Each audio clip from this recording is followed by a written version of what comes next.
Intimate. Magnetic Marketing Mastermind. We are going to go over how to sell to corporations. Both of us actually just recently enrolled with the corporate agent, who is a spectacular coach, and she knows everything there is about selling and marketing to corporations, and we've been putting those systems into place, and it's been very, very beneficial and profitable for us.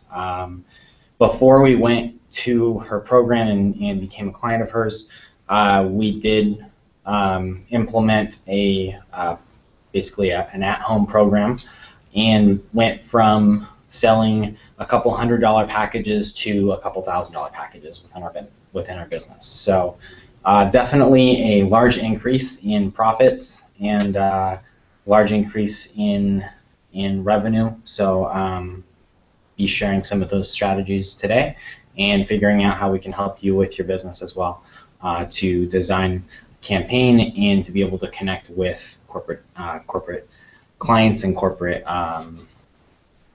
executives. So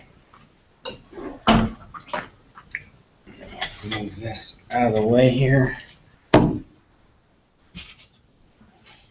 So I want all of us to introduce ourselves, what we do, and how we want to be able to support corporate clients.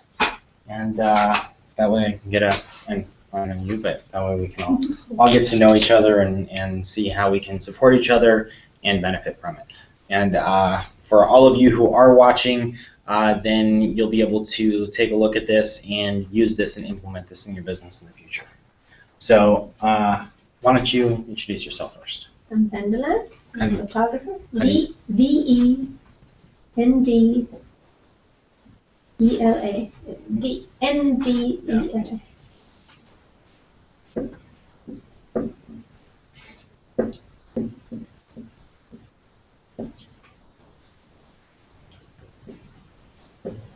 Okay. I'm Caitlin, and I do video.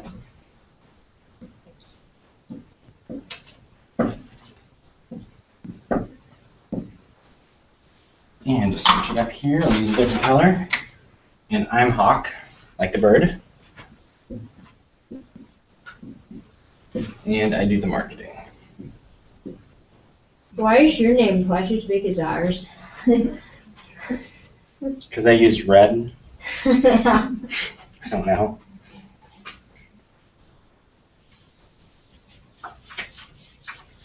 All right, so this is actually going to be easier because we do video and you do photography, so there's definitely some big correlations between what you do and what we do. So the strategy is going to be fairly similar, which is cool. I'm going to pull some stuff up here so that I can refer to it as well.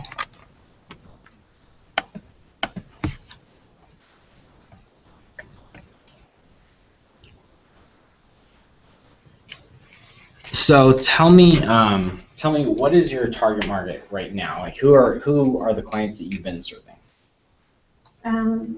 Event planners. I do event photography. Oh, excellent. We have a new bag coming up. Definitely. I definitely want to talk to you afterwards as well. Okay, so event photography, what else? Or is that's what I prefer to do. Okay. Then that's perfectly very fine. mixed after that. Okay, that's totally fine. If that's what all you want to focus on, that's perfectly fine. It's a huge industry of itself. So. Yeah, it is. And the great thing is there are a lot of corporate events and large events that you can make quite a bit of money on. So tell me a couple of the sub-industries that you have already worked with for corporation or for the clients that you've already worked with. I just did TEDx last weekend. That's awesome. That is a huge. Okay. I work for the Bar Association. Yeah, that's the legal, right? Mm-hmm. Okay. SEM I don't know what they're called, SEM. That's all I know. Something to learn. Perfect. What is SEM? It's Search Engine Marketing Okay. Association, probably after that. So it looks like you've worked for a lot of associations that are these are training, so bar training, SEM trainings. They just have like conferences, they have a panel of people and all these lawyers and media and stuff coming in. Cool. And on average, what have you been getting paid for doing those events? $250 an hour.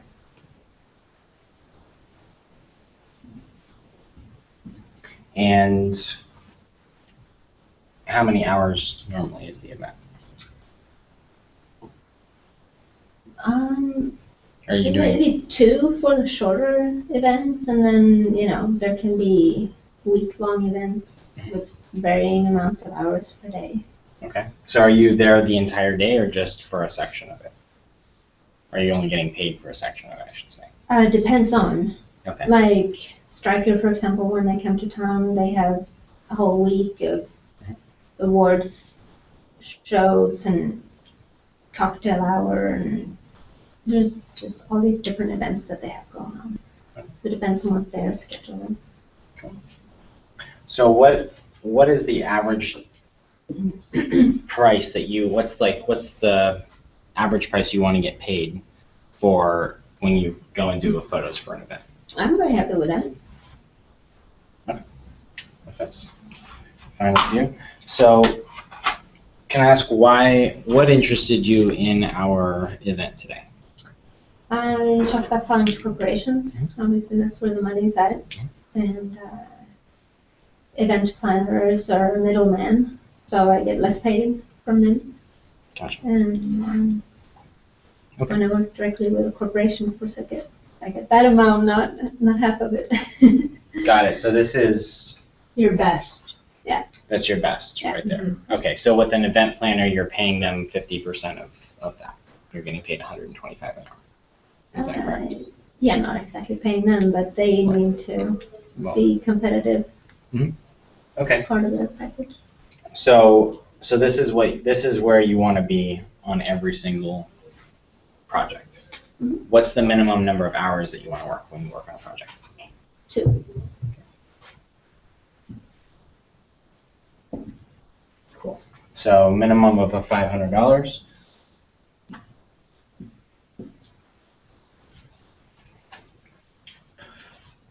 Now, the cool thing about corporate is anything under about $10,000, they can swipe a credit card for, as long as you take American Express. So if you don't take American Express yet, I would definitely recommend signing up for it. Most corporations have an American Express card because there's a lot of benefits as a corporation to have an Amex card. And the average executive has in the Fortune 500 companies have between a $10,000 and a $15,000 budget that they can play with, and so they can swipe their card for anything less than that. Most of the projects that we're presenting to them are between $100,000 and $500,000, and those are the ones that we'll be presenting to the bigger corporations, and then the smaller companies, it's between $5,000 and $25,000. So we've got some more leeway for that. So $500 minimum, that's definitely doable, I think, for pretty much any company. What is the biggest problem that the companies have that you're working with? What's their biggest problem? I have no idea. That's extremely important. If you want to be able to connect with them directly, then, because I know I've been in the event industry for a long time. I actually came from the events, and then we started helping market other events as well, not on the event planning side of it though. One of the biggest things is that as a corporation or company, they don't want to have to find 25 different people. They want one person who manages it and then takes care of all of the events for, takes care of everything for the event, basically. So that I know can be a challenge. I'm not saying that it's not possible to get paid on the higher end, but it's definitely a challenge that somebody, any of us can have. Is we're coming in to do an event, we need to talk to the event planner. It's just, that's been what we found. Now, going directly to the source is always good too. So it's just, hey, which, sometimes like we went to, we just sent a proposal out. We went to the event speaker directly and said, hey, we know that your normal video and audio visual person is not going to be available, because we know the person, so that helped. And so we contacted her.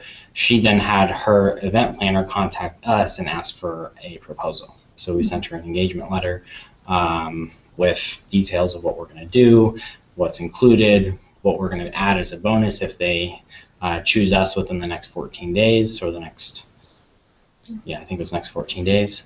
And so we gave, special pricing basically for that. So I'm trying to figure out what is the, like, when you describe your services, what is it that you believe is the best thing that can come out of it? What's the biggest benefit of it? I have over 20 years experience, so I have a foresight into what's going to happen at an event. I know events so well, how they flow, and I can anticipate when people are going to be in certain places or when they're going to react in certain ways, look at each other, and I make them look flattering. I make sure that everybody looks flattering, every image is flattering, and that it looks like everyone's having fun. Even if it's a really boring meeting or presentation, I always get the response afterwards, like, wow, you made it look like we were having, a ball there, like we're doing this exciting thing. So from boring to fun. Which is an awesome skill, I have to say. Yeah. Yeah, it's a really great skill.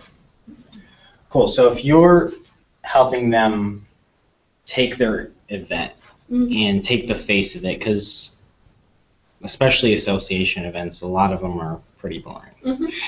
So if you can help them and show their community that they're going to be having fun, they're going to be connecting with people, they're going to be, enjoying all sorts of different aspects of it, they're going to, potentially create some really great business connections that are going to result in, depending on the association, between tens of thousands and hundreds of thousands of dollars in revenue for them in their business, or their practice rather. So that is really good.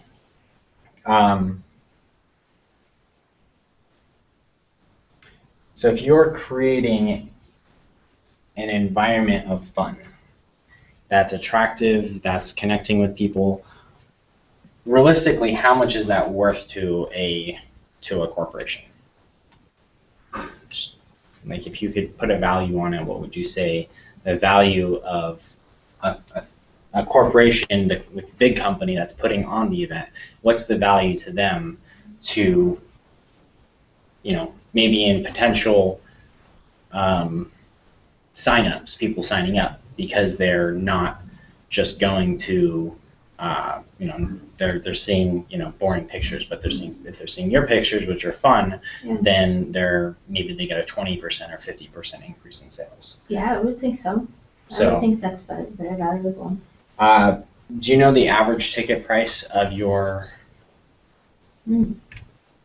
Okay, so that's something that I would recommend knowing and finding out for each event, how much is the average ticket price. Right. So, I mean, maybe there's not always a ticket price. At TEDx, it's $100 a day. TEDx was, you had to do that for free, right? Yeah. Yeah. Everything there's free. Yeah. But I don't know, I mean, like Striker, for example, that's their employees, that's their awards ceremony, that's all of their employees, that doesn't Right, cost doesn't anything. cost anything. So for paid events, you should know how much it's worth, how much the ticket price is. Mhm. And for company morale, I mean, that's priceless. That's true too. Company. So if it's an internal event, showing how how much people are having fun in the company boosts morale. Yeah. And something to look at would be for internal.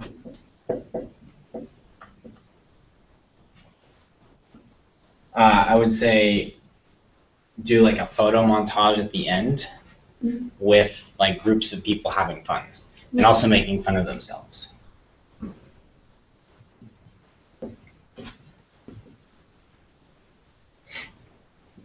So obviously that's going through, or having a somebody on your team taking your SD cards, looking through them and going, okay, we want this one on the photo montage, this one on the photo montage, and create, a 5 or 10 minute thing based on how many people are there and everything like that. And put some background. I mean, at the event? At the event. During the event. Why? Because people love recognition. And especially on an internal event, that sets you apart from every other photographer who can come in. Mm-hmm. You have somebody coming in and you pay them $8 an hour to be there, and they take your SD card, they go back, they look through all the different photos, and they go, okay, I like this one's funny, this one's cool, these people are having fun, and then they put them into a slide. They add some music to the background, turn into a photo montage. At the end of the event, on their big screen projectors, they're playing this, and they have music in the background, and you're seen as the person who brought them all together. Okay. So. And they have programs for that as well, where you can just dump the photos, and it'll actually make it for you very automated, makes it real easy. So all you need to do is either know that your set of photos is all of them are really great, or as you said, having someone do that, and then you can use that program to then even automate it further, so you're not spending time on that. So. Mm-hmm. Yeah. So just dumping. You can dump them into. You can even dump them into PowerPoint presentation. You can put them into there. Mm-hmm. You can overlay audio across the whole thing, and you can set timers on each one for 3 or 5 seconds and randomize the transitions between each one. So,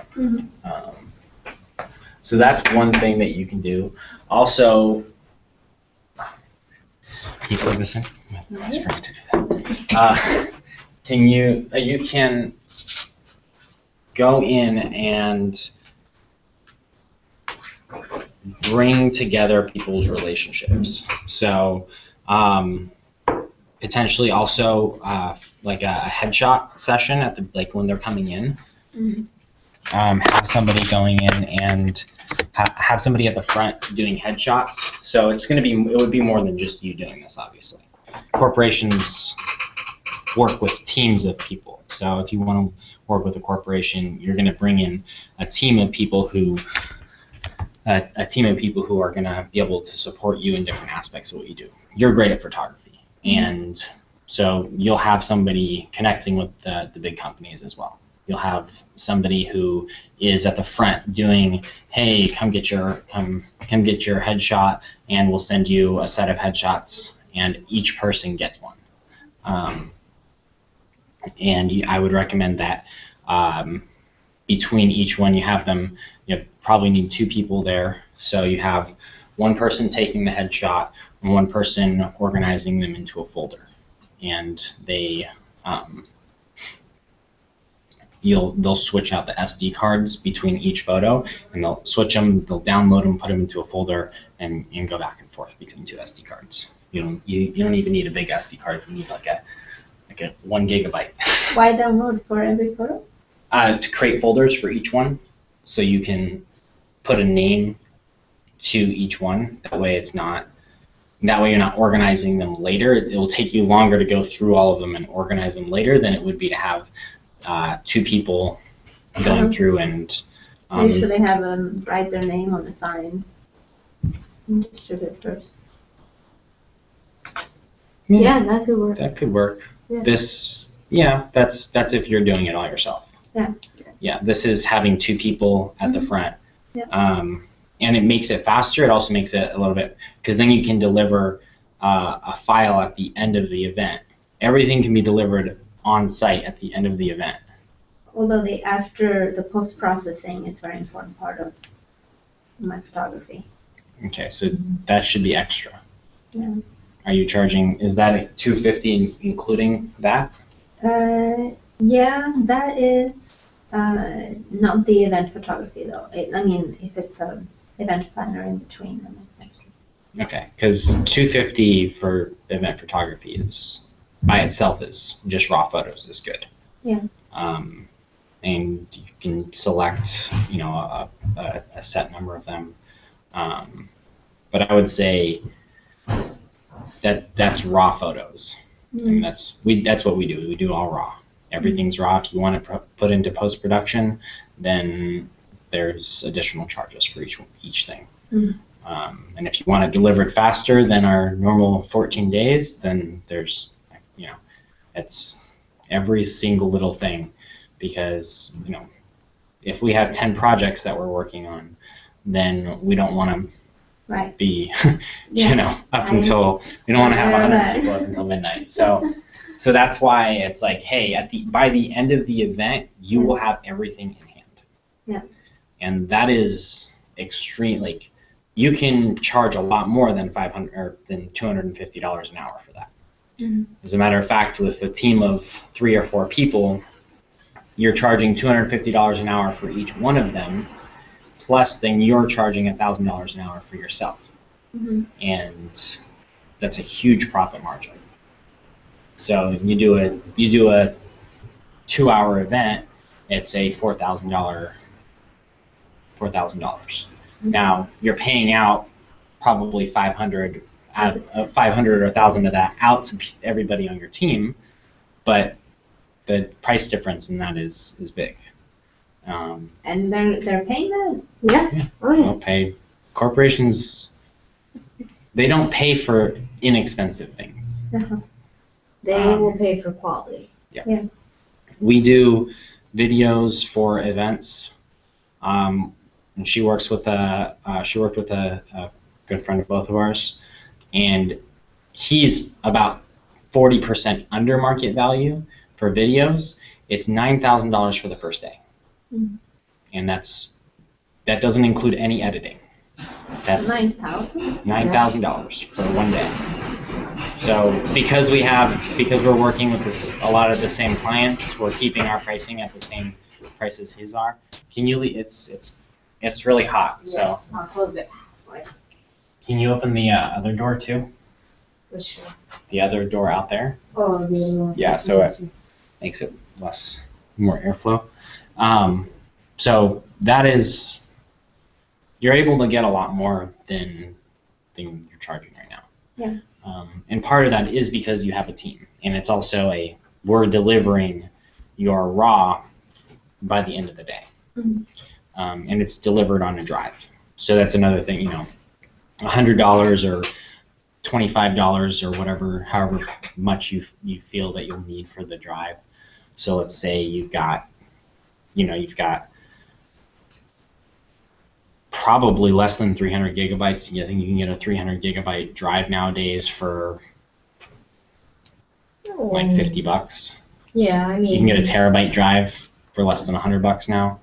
So I doubt you'll need more than a terabyte, but if you're doing, really high quality raw photos, then you can use that up pretty quickly.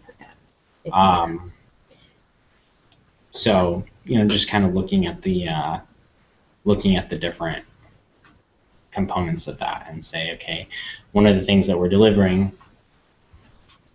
So, and you'll also have a copy of it, so you'll be able to take it home and you'll be able to deliver a second wind as a bonus, and that just like, oh wow, you went above and beyond. So,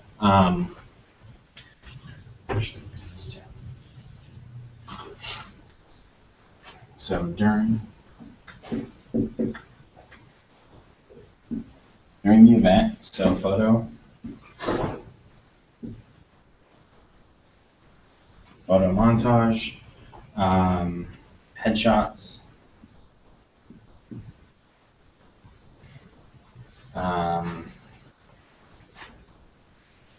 and if you use, there's a whole bunch of quick editing systems that you can do some basically one-click touch-ups. I think Lightroom does it. I know Picasa does it.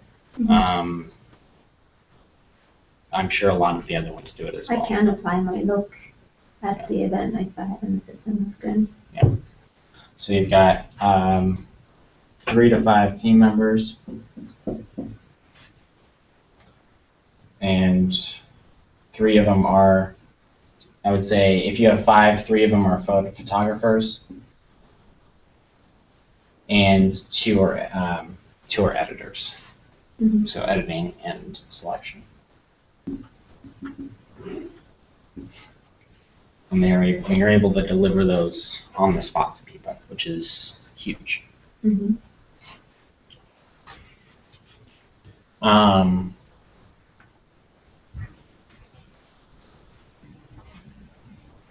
So if you're delivering raw photos, I mean, doesn't that just drag down your quality for the next event done, you know? Or do they not notice? What do you mean? Well, if you haven't edited them, they don't have that crisp, nice look. You have 2 editors on site. Yeah. They're doing minor Raw editing. before. Right. Well, doing your, I mean, when I say raw, I mean you can do minor editing. The editors are mainly, they're really sorters, and they might do some one-click touch-ups. Like they should know how to, change the contrast, change the lighting, do whatever, but that shouldn't take more, especially if you have lighting in a specific, for the headshots, all of the lighting is going to be the same. They're going to apply the same exact overlay to all the pictures that they take. Sure. And then you'll be able to do that quickly. So that won't take long. And then for the person who's sorting them, for the photo montage, you can have them do basically the same thing.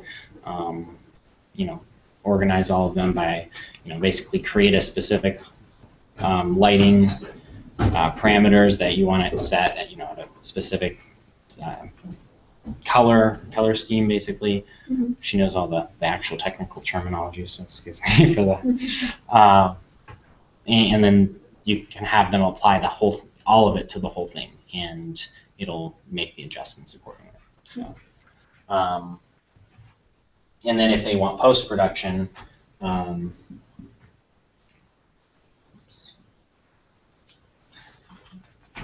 pop production. Yeah, I think a lot of companies now like the more raw aspects, kind of candid. Raw converts higher than not raw. Raw converts a lot higher than your professional photos. For headshots, of course, it's a little different. They should look professional, but they should also be raw. It shouldn't be, when I say raw, I don't mean the format. I mean the feel of them. So they're not like, okay, he was makeup put on me. The guy had me sit there and say, like that. People don't care about that anymore. People want fun. So that's what I hear people tell me a lot, that they like the casual, the candid look. And I don't shoot with flash, so everything is good. If you're using flash, I don't know why. It's like you have a camera that can do the settings, and I know it's you hear raw and it's like, but I want to clean it up and make it. And I think it's that's a play. There's a place for it, and it definitely makes a difference. Like if there's going to be something on a website, and you don't want it to be all dark. If say the event was dark, you do want to go in and clean it up. If they're like, yeah, we want that for the website, you obviously know, okay, that's gonna, you're in the quote raw, but you can, in the end, still touch it up and still do post on it. So it's not, oh, it's gonna be a bad photo that I then have to fix. It's just the way that the photo was shot was more candid, and now you can obviously clean it up. So they're fine with that, kind of that. Okay. So. And so you started talking about post-production, and then I cut you off. Yeah, that's fine. So post-production's extra. Mm-hmm. So it's an extra charge if they want you to professionally edit them, or, well, for you to professionally edit them. If they want you to professionally edit them yourself, then it's a lot more. Mm-hmm. And what do you suggest for that? I mean, Tire me. probably, a lot of, I think probably the industry average is $100 to $250 an hour for that, depending on speed, quality. You look at $100, we'll get it to you in 10 days. 150, we'll get it to you in 7.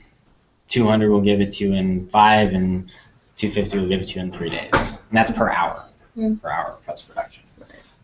So just to get someone who's trained, like I'm trained in Lightroom, I could probably take photos. Are you guys gonna be here for a while? Yeah, we'll be here. I'm in a mob out here, so just be careful when you guys come out. Okay, thank you. But like having someone who's really skilled, I can go through Lightroom and it's easy adjustments, know how to work with it, and can get it done faster. Whereas a great way you can almost outsource is also using interns. So, that reduces costs even less for you. There's some great places online where you can just upload them and super cheap. Yeah, exactly. Outsource. Yeah, you're not really concerned with the post. You want to make sure you're getting someone who knows what they're doing, obviously, but that's, Yeah. And you should have them, if you say 10 days, get them to them in 3. If they're paying for 3 days, get it to them in 1. So give it to them in a third of the time, and they'll bring you back more. Under promise, over deliver. Yeah. So a photo, having all of this stuff on the spot, because you're having people consistently working and designing this throughout the entire process.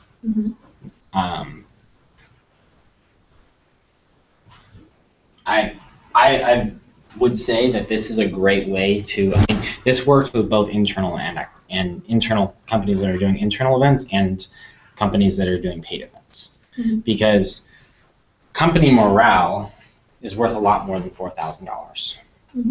A happy employee produces more, they make the company more money, etc., etc., etc. And a pissed off employee can cost the company up to $70,000. That's a selling point, by the way. A bad hire can cost up to $70,000. Can cost, I believe the average cost for a company is $70,000 for a bad hire. Now, that doesn't necessarily mean that it's going to be the entire $70,000 is going to be because they didn't have a good picture. But the fact of the matter is, if they do see themselves as a valued part of their company, if they see themselves as connected with their coworkers and their team members, then they're going to be able to change their perception of the company, and you can turn a potential bad hire, I wouldn't say that, because actually I would not say potential bad hire. You can turn somebody who is having doubts about their position and help them be more confident in what they do. Yeah. And that's saying the same thing in a completely different way.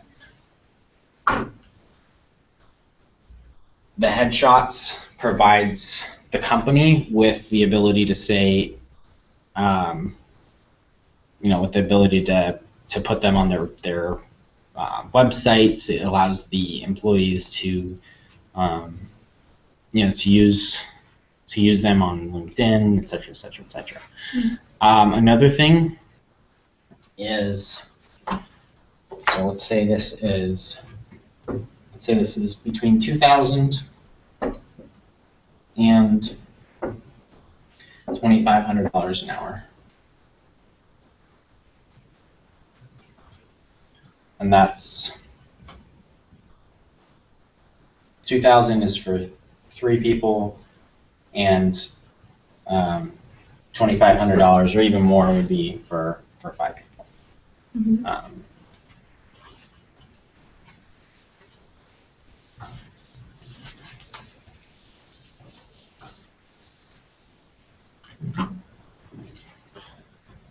So I was going to.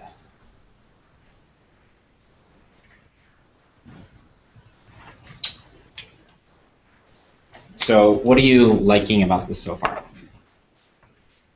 You hadn't considered bringing in a team before. I work very well on my own. I can cover complete events. I don't have any problems doing that, even if it's a wedding or something like that. I never have a second shooter. Never thought about having that. So that's. Do you think this is going to be beneficial for the growth of your company? Yeah, at the same time, it adds an extra layer of complication and like logistics, which is the kind of thing that I hate. So I will consider it carefully. So you So then definitely you- Or hire somebody who Then you takes add- care of that. Then you add $500 to every project to have somebody come in and manage those people. Right. Yeah, because it's that much money we're talking about. I can definitely pay somebody nice money to do that in a fair way. So it goes from 2,500 to, or 2,000 to 2,500, from 2,500 to 3,000. Yeah. You pay, and you have a 6th person on your team. But they're doing, they're managing, so Yeah. you can do what you do best. Right. And you can focus on, you are the main photographer, and you have your team that's supporting you with all the extra things that are going to make you different from most of the photographers that are coming in. They're like, yeah, I can do it single, I work well by myself. You can still, have that, I am team leader, obviously, and you have someone helping, with all of the extra Right. cake. Mm-hmm. Yeah.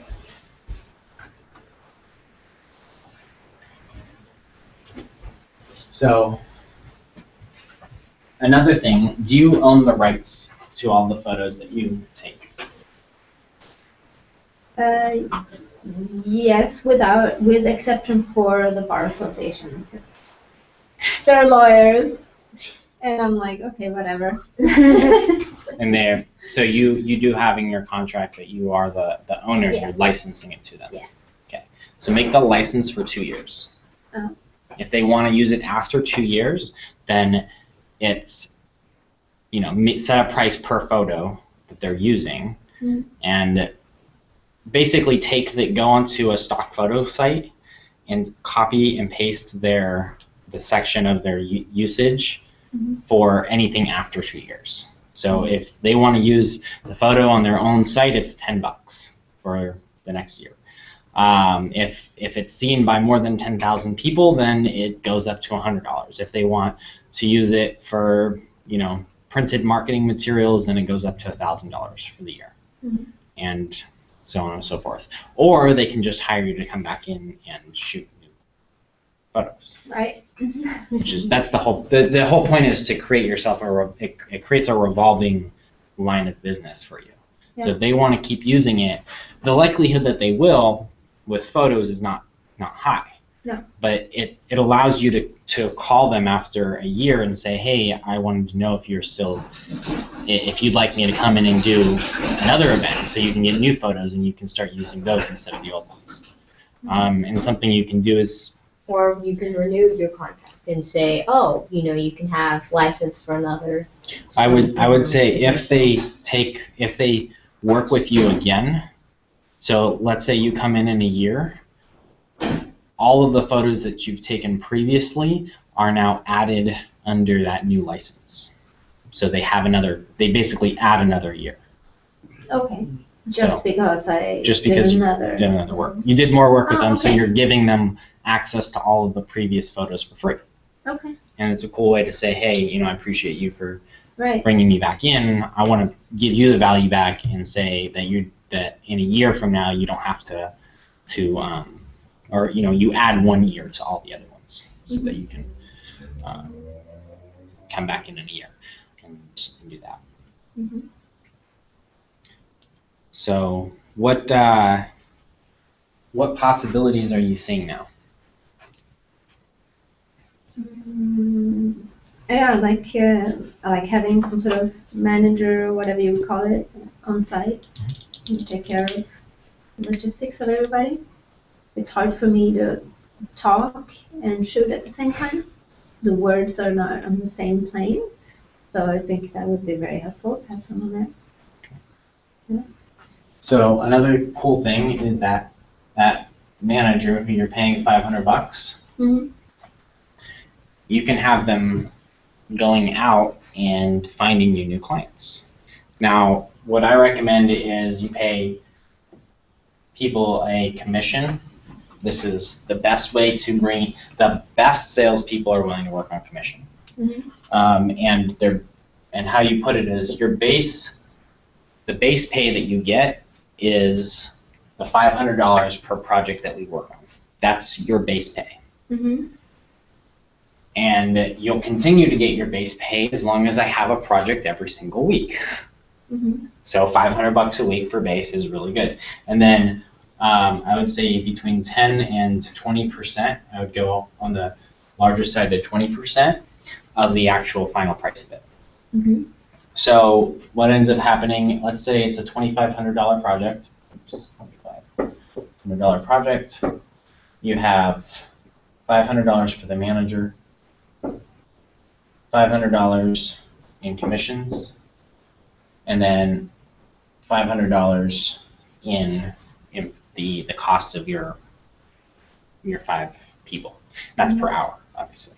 So what you end up with is $1,000 an hour for what you do. Mm-hmm. And the fact that you have the company. You're the one who's doing and producing things. Mm-hmm. And the value is there because they're able to see the results on the spot. The one thing that companies always worry about is, am I going to see results? Because they don't want to limit themselves. They don't want to hire somebody who's going to then turn up and not deliver their photos. And that's they worry about that. Mm-hmm. yeah. Does that happen? The ventriloquist story. So often.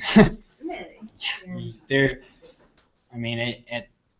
The number of times that happens with photo and video, your best guarantee is how quickly you will deliver.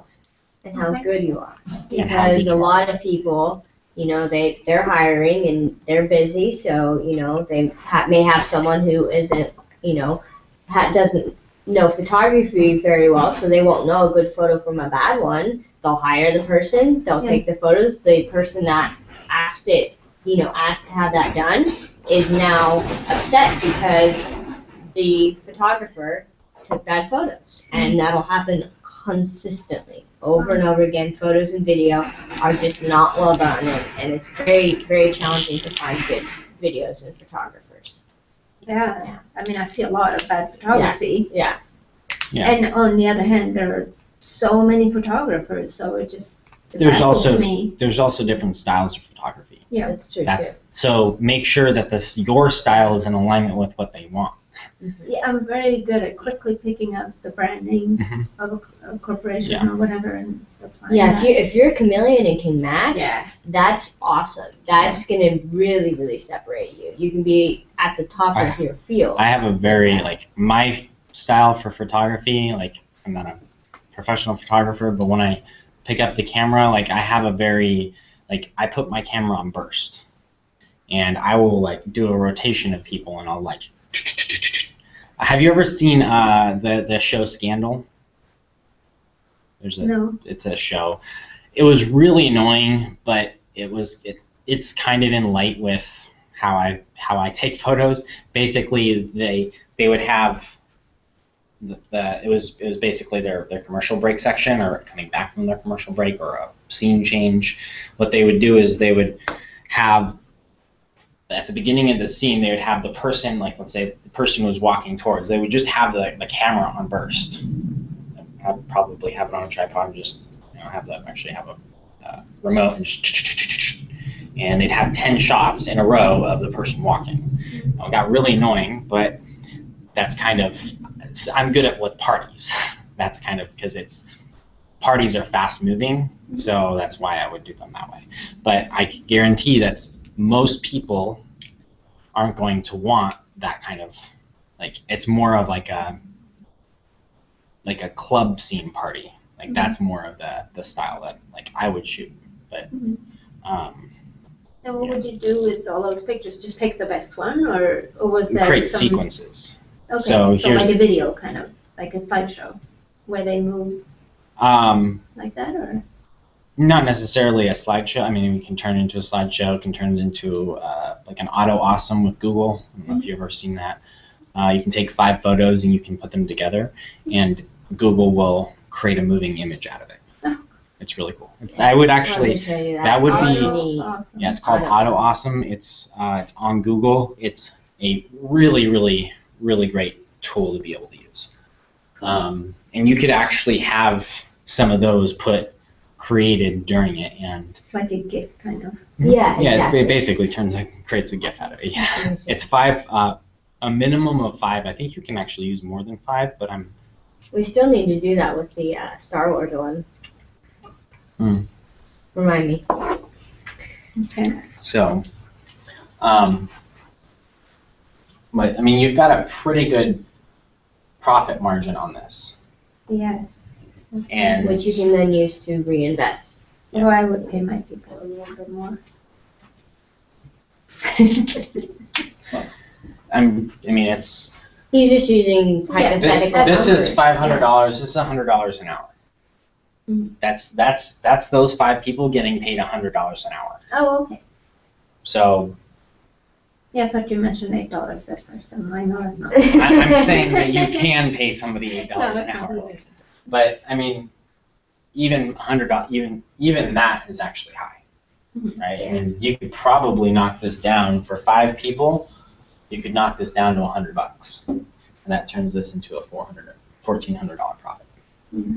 Which then what you do is you take 400 of this, and you reinvest it into ads, into marketing. I would have no idea where to begin with that, where to put those ads or anything. That's why you hire a marketing company who can help you. That's what we're here to help. Okay. So that's where you take a portion of what you do and you always invest it back in. Mm-hmm. Because when you do that, let's say what you did is instead of investing $400 of it in, you invested 1,000 of it. Mm-hmm. Now this requires, we're talking about $1,000 per hour. So let's say it's a 2-hour job. So it ends up being $2,000 that you're investing on average per project. Mm-hmm. Let's say you design a basic campaign to get people to bring corporate clients in. Now, was it from school? Let me pull it up. When you said something about chameleon, you had a good line. What did you say? If you're a chameleon, because if you can match the brand style, you can be the top of your industry. Because I'm a photographer and I definitely have my style, and I'm gonna be, I'm very good with what I do, but I'm gonna obviously do it differently than you, and I may not, I don't have 20 years experience, that's something that I just don't have, unless I started shooting when I was 3. So you definitely have that advantage, that's great.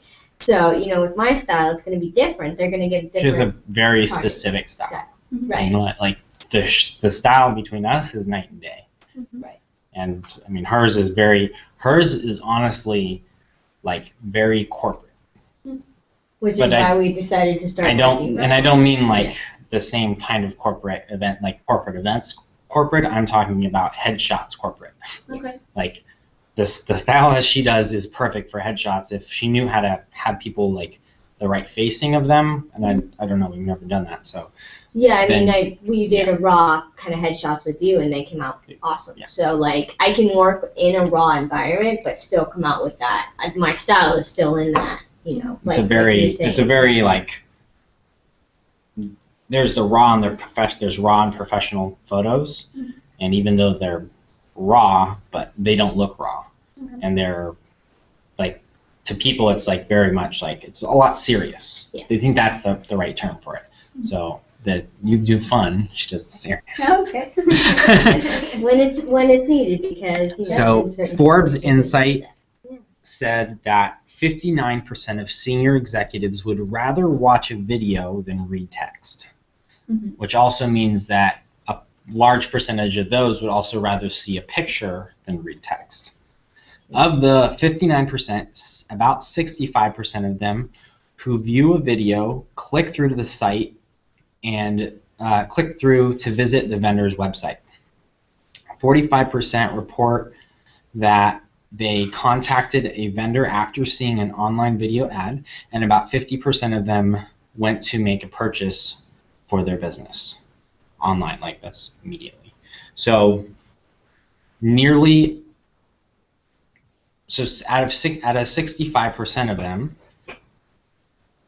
95 or out of 15, you know, basically out of all of the senior executives, 40% of them will either buy on the spot or have a call in to have a conversation with somebody and then purchase after they've watched the video.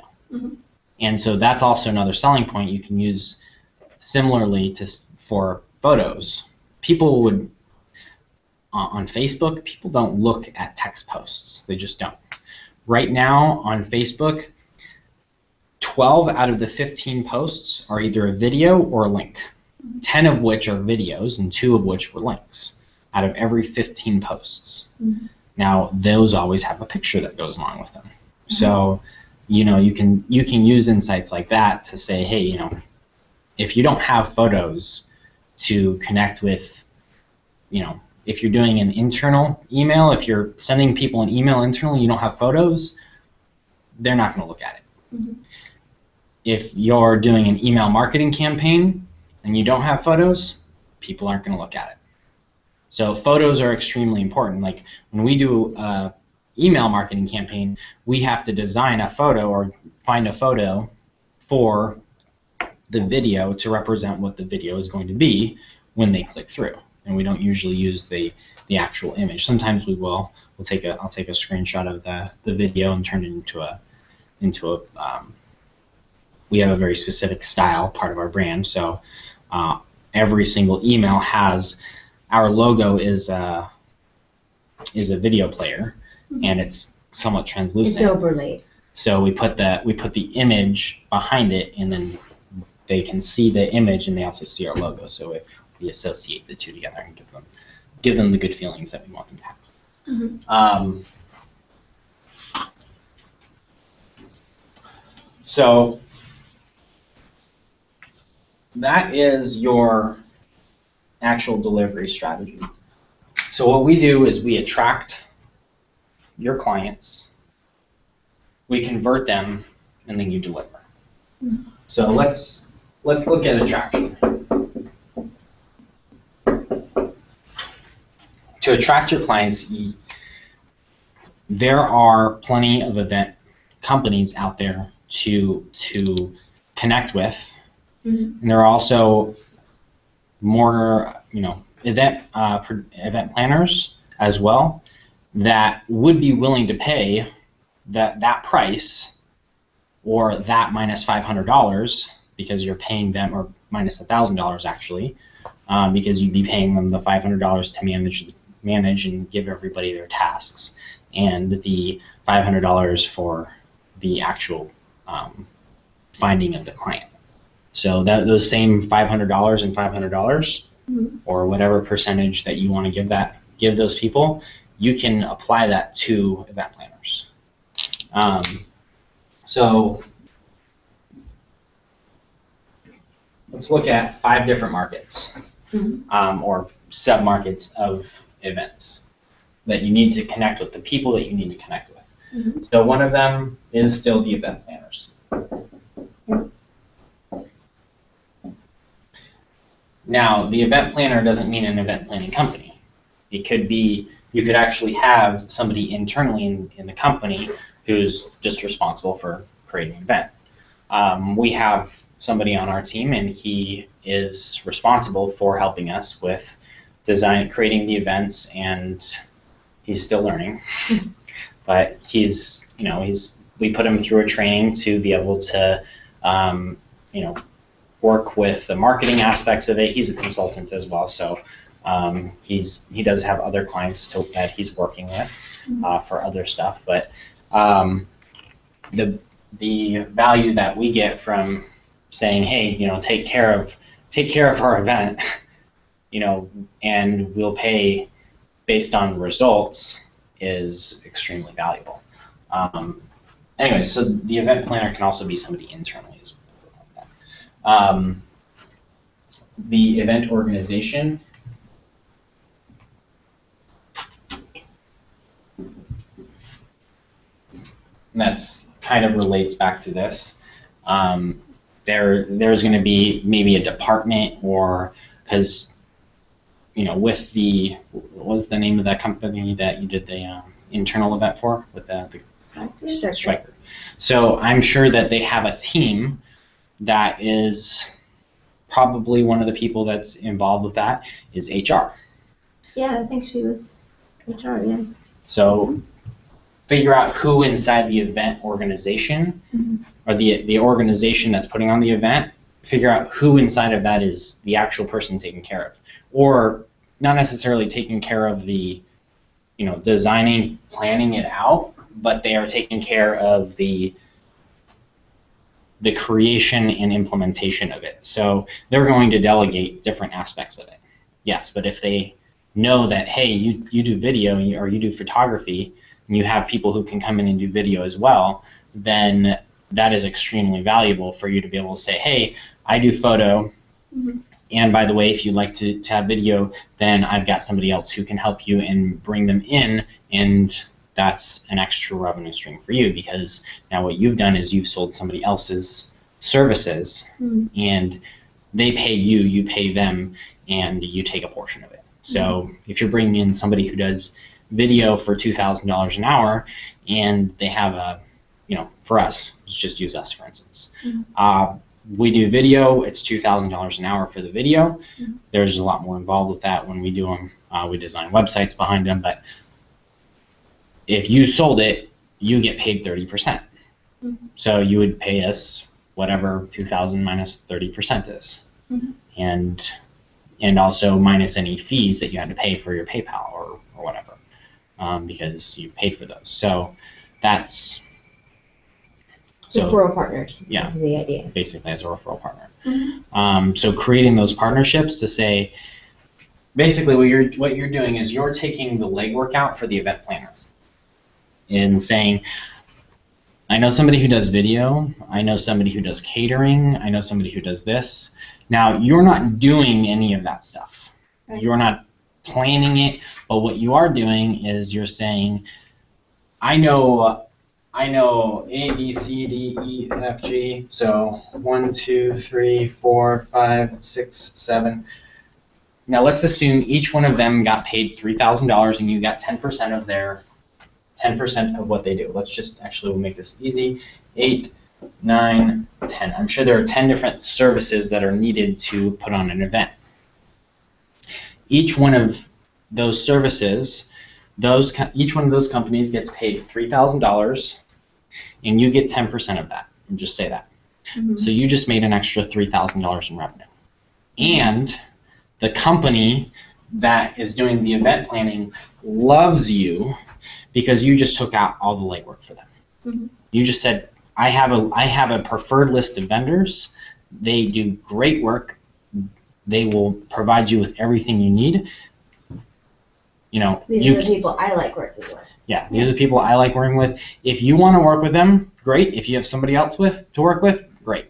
But just so you know, I have a list of vendors who can help you and implement any part of your event that you need. And I'm sure after 20 years, you've got plenty of people that can do pretty much everything that an event can do. Yeah. So that's, and I'm talking about 10% on the low end. And I'm sure that it's, so there's an extra $3,000 worth of revenue for you as well. So I think that you just made like a whole bunch of money. Yes, I think so. What are you gonna do? So back to the attraction. So event planners, event organizers. So contacting them or having somebody on your team contact them directly. Go on to using social media. LinkedIn is Well, big. Not for events. Not for events? They don't have an event section anymore. Oh, interesting. Yes. Then I'm sure the connecting with the people once you know them, Yeah. once you know who they are, connecting with them on LinkedIn. But Right, connecting with the event planners, connecting with the event organizers. connecting with people. So, you know, attracting them through social media, attracting them through emails.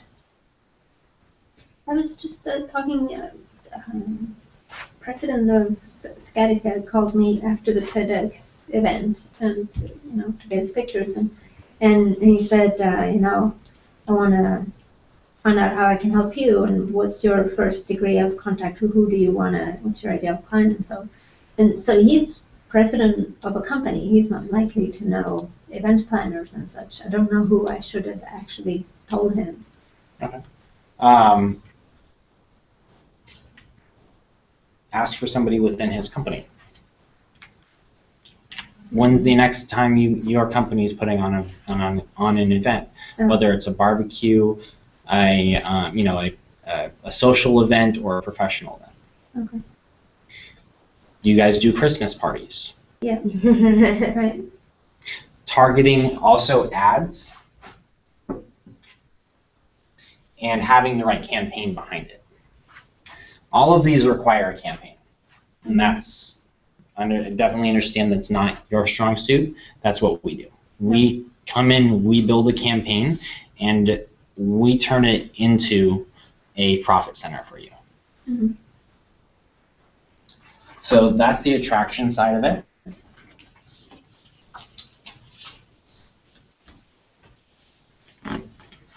And speaking of campaigns, you have the conversion. So I'm going to use a different color. You've been favoring the orange.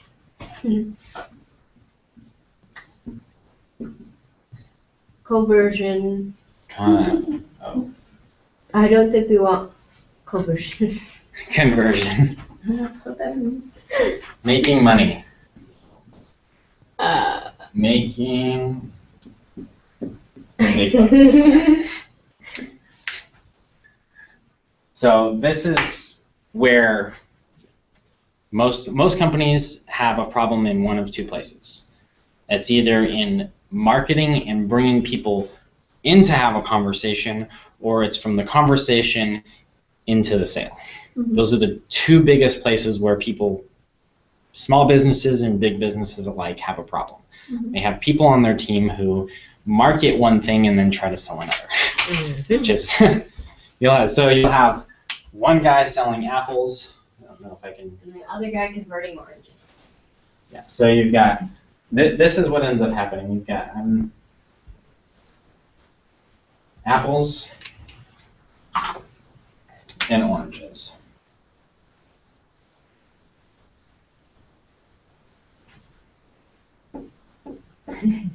That's right. I'm not an artist. Not a this kind of artist, at least.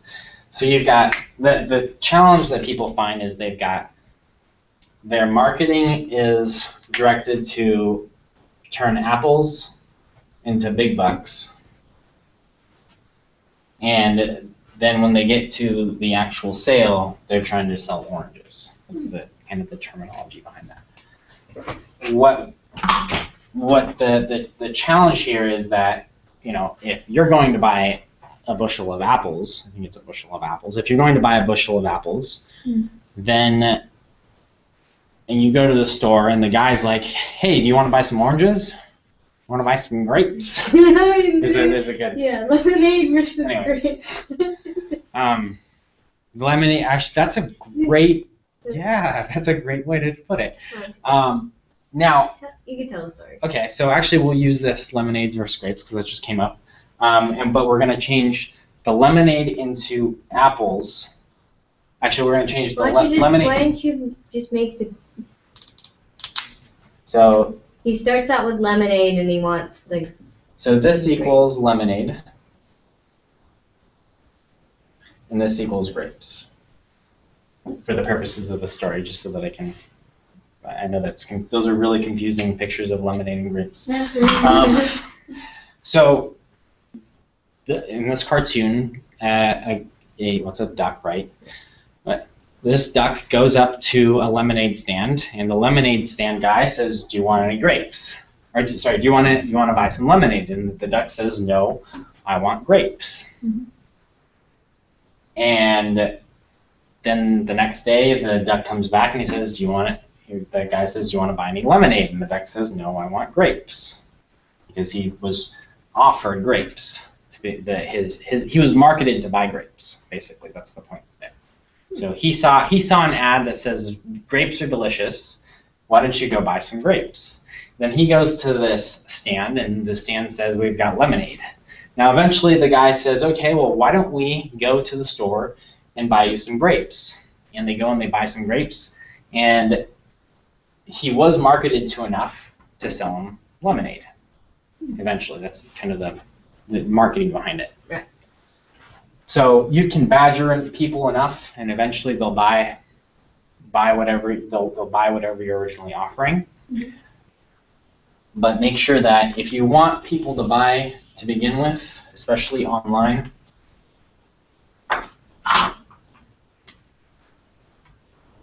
if you offer them A, you give them A. Plus service. With a smile. I just thought of that. That was awesome. I know, right? I just thought of that. So that's what marketing is making sure that you're saying, okay, well, person X wants A. Person Y wants A. Person Z wants A. Now, each one of these, X, Y, and Z, are all individual campaigns because person X may be HR, person, in your case. Person Z may be an event planner. Person Y may be CEO. You can end up an executive at a company. You met the president. Now that's your connection to deliver him A. So it may not be that Y directly needs A, but his company, in this case, the executive, he doesn't need somebody to come in and do photos.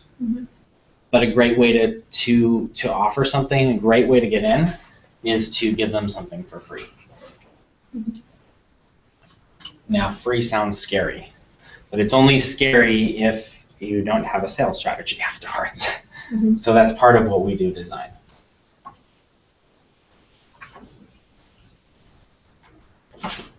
So can I build a campaign for you? So we're going to send them Facebook ads. We're going to send them emails. And we're going to send them, I don't know how to do it, but messages, IMs, instant messages, things. Basically, this is direct marketing on social media.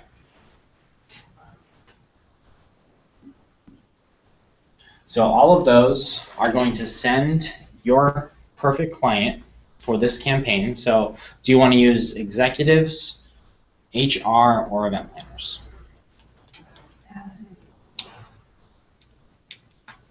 Let's do event planners, just.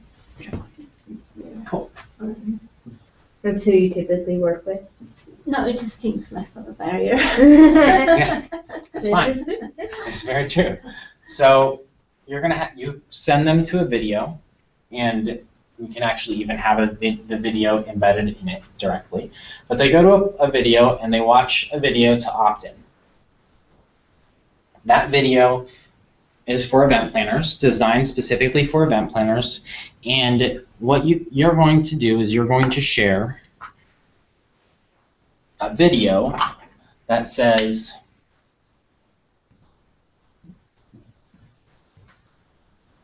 the 10 pitfalls of hiring a bad photographer. Mm-hmm.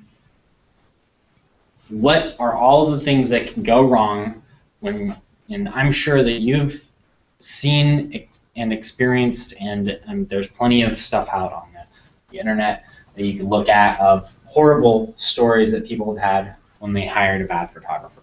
Mm-hmm. And you put that into a report and you put that into a video.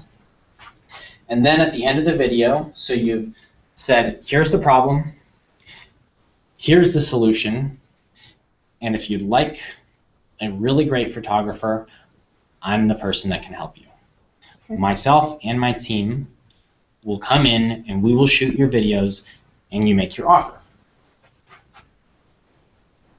So you can either have them schedule you, and they can either schedule you on the spot and purchase on the spot, or they can have a conversation. So I'd say either buy or apply. From there, when they're on the sales page, they go to another page. This has another video, and this is your sales and your benefits video. Mm-hmm. And on here is a place for them to check out.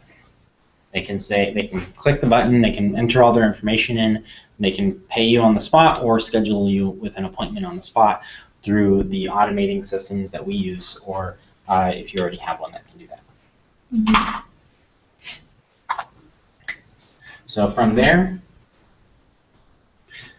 we're going to do one thing that a lot of people forget. And this is actually extremely important. Mm-hmm. Say thanks. Right. And you put it in a video. You ask them to like you on Facebook, which sends all of their friends here. And you say, go ahead and get my gift.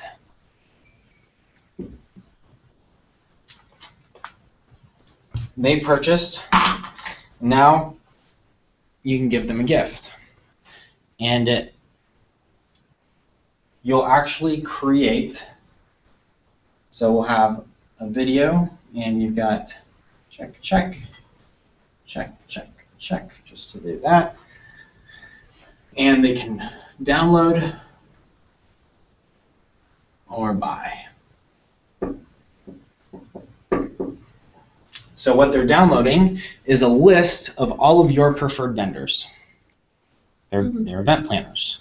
Mm-hmm. If they can have all of the people that you know, love, and trust, and of course, make sure that when they call, have some sort of get 10% off, or make sure that each vendor that you have has some special deal, so that when they do call in, they can associate it with you directly, so that you have a way to track who's actually buying. So either how would you do that? Contact each of your vendors and say, hey, I'd like to, I'm interested in having you as a preferred vendor on my vendor list. Mm-hmm. What I'd like to do is offer anybody who comes through from me, give them you can either give them something free or give them a discount. And as a result, anytime they purchase, then I get between the average percentage is between 10 and 50%. I've heard of up to 80%. Obviously, that's a whole different situation, but between 10 and 50% for them to give you a referral bonus, basically. Mm-hmm. And then And who's giving something for free or the vendor. the vendor? So Because you're now marketing for them. Yeah. You are now bringing them more business. So say we were to do, let's just flip the coin here. We're doing an event and we say, you know what? You are on our preferred vendor list. We're going to bring you, we're basically taking the hard work out. So we're just handing you clients on a platter and saying, here you go. You're one of our preferred vendors. We know you're an amazing photographer. So now that company hires you. So then we just say, hey, you know what? Since we went out and found this client for you, we would just like 10% of that as a kickback. Yeah. So and then as an incentive Right. for them to buy, maybe you say, hey, when you work with me, you're going to get a free 1 terabyte drive included with your 2-hour minimum photo shoot with my team of 5 people. So they give you $4,000, $100 to buy a 1 terabyte drive. I think that's pretty fair. Okay. And then you would give us $400 from that because we brought that client in, Okay. as an example. Mm-hmm. So it gives everybody incentive. It's a win-win-win for everybody. Right. And then what they can do is they can buy your post-production on this website. Mm-hmm. So they've just said, okay, I'm interested. I want to know about these 10 pitfalls. Oh, that was really great. I didn't know all of that. I think I really want to hire you. Oh, wow, you said thank you for hiring me, or you said thank you for me hiring you, paying whatever. They paid you, you said thank you. And then you give me another gift. Wow, I'm really so blessed. I want to buy post-production on the event. I want to buy 5 hours of post-production. You sell it based on however much time you expect the event to be. Okay. And then from there, what you're going to do is you're actually going to say thank you again. After you say thank you, you give them another free gift. And then you say, by the way, would you like to subscribe for just 5 events and get 1 event for free? We've just upsold them, and you send them back to another thank you. Until they've paid you 10, 20, 50. And then they like, stop. Until they say, I'm done buying. Until they say, I'm done buying.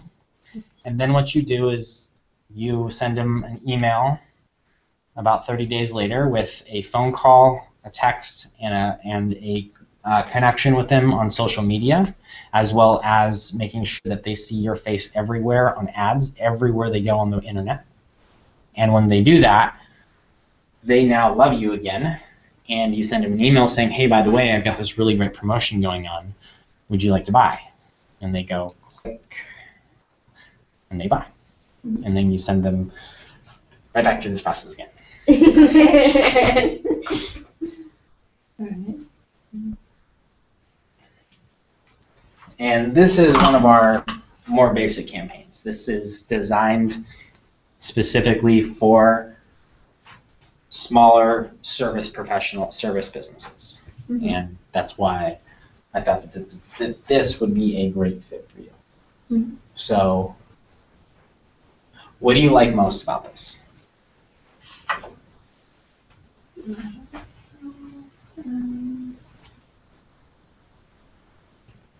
It seems to be sort of automated. It's definitely automated. That's what I love to do. I love like designing systems. Get stuck in the loop. I'm like, oh. Yes. Yes. I know a lot of people that get stuck in this loop. They spend a lot of money. It's good for business. Okay. And the great thing is when it's done right, it builds trust. That's one of the most important things, is that by being able to do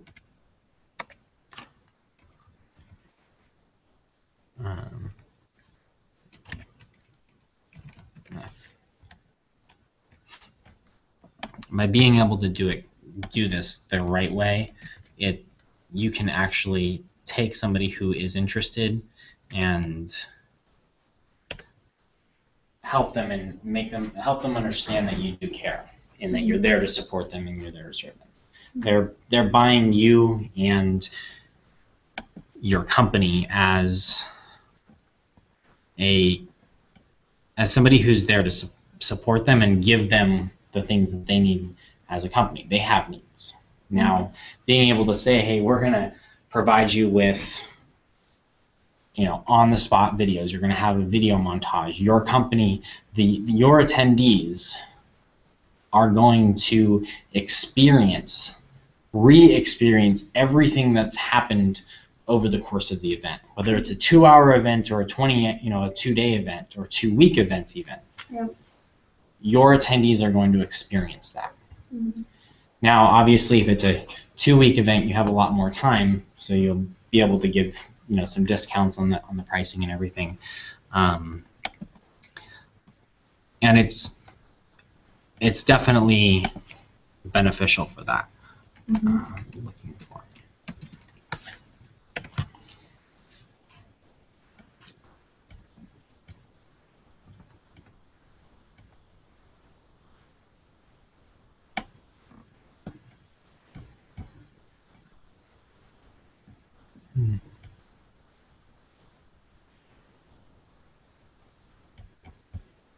Yeah, here we go.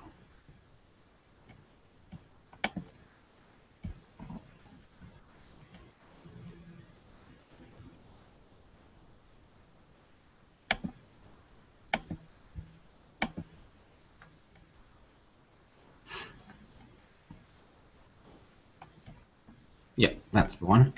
So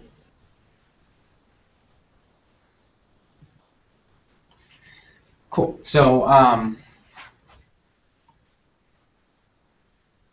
the biggest thing that I see here for you is that you're going to be able to engage more people. Mm-hmm. And people that want what you have to offer and are willing to pay for it, because that's really the key. Mm-hmm. So let me ask you, if you were to have something like this implemented for your business, Mm-hmm. is that something you'd want? Yeah. So being able to automate this and really being able to do that, is it okay if I ask some questions and figure out if what we could offer would be a good fit for you, or if and go from there? Mm-hmm. So what are some of the aspects of this that you really think that would be most beneficial for you and your business?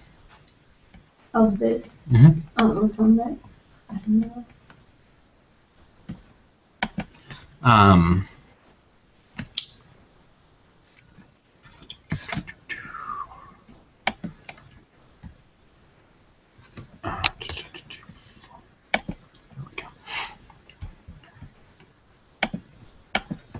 So I'm trying to see if I can pull something up here for the purposes of demonstration. Are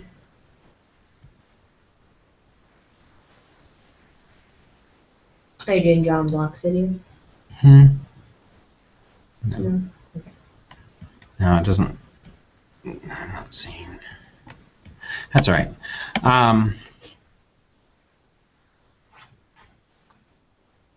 Actually, I'd love to find out first. I'm gonna sit down. What are you currently doing for your marketing? How are you currently connecting with people? Facebook. Okay.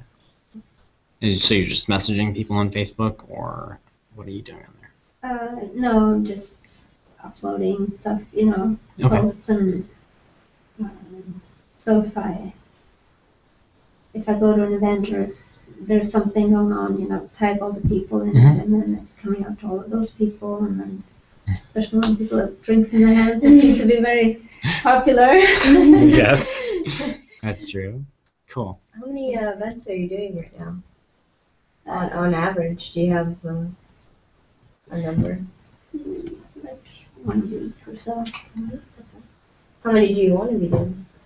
No, that's good. Good. I don't wanna, yeah, I don't wanna suck too much. Would you like to do less? And get paid more? No, And get I paid like more? I like to work, You like but I don't wanna be idle, like, but, Yeah.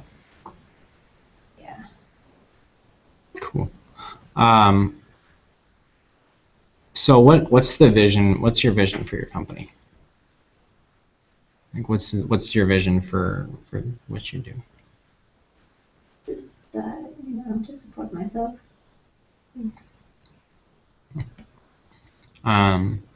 People happy. All the intangibles of, Enjoy what you do every day, kind of thing. yeah, I mean, a lot of it is just intangible of just connecting people with each other and bringing something to them, making them see how beautiful they are, or, Cool. Do you tell people that? Mm-hmm. Good. It's very important. So you want to have one, if I'm hearing you right, you want to have one client per week, one project that you work on every week.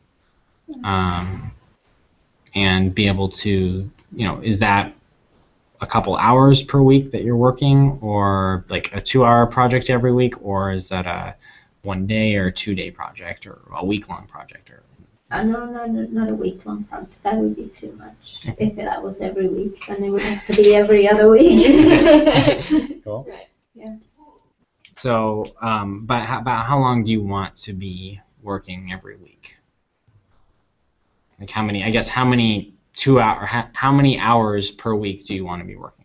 If it's a 2-hour event, then 1 or 2 of those. Okay. Do you need a calculator? No. You got it. So let's say so basically you're looking at between 2 to 4 hours per week that you want to be working. And we looked at your after you've paid everybody approximately, you're looking at about $1,400 per hour. So what that ends up being, it's just round up to 1,500 because I don't want to do the math. We'll say basically it's $3,000 to $6,000 per week. Mm-hmm. Now that's obviously a large portion of that goes back into your business. Mm-hmm. So what you pay yourself out of that, maybe you end up paying yourself the same $250 just because that helps make sure that your business is staying on track. So actually let's double it just because you're awesome, right? So by the end of it, your business has between $2,000 to $4,000 per week to invest back into marketing, invest into new equipment, invest into all sorts of really great things. And now these clients are going to take a little bit more nurturing.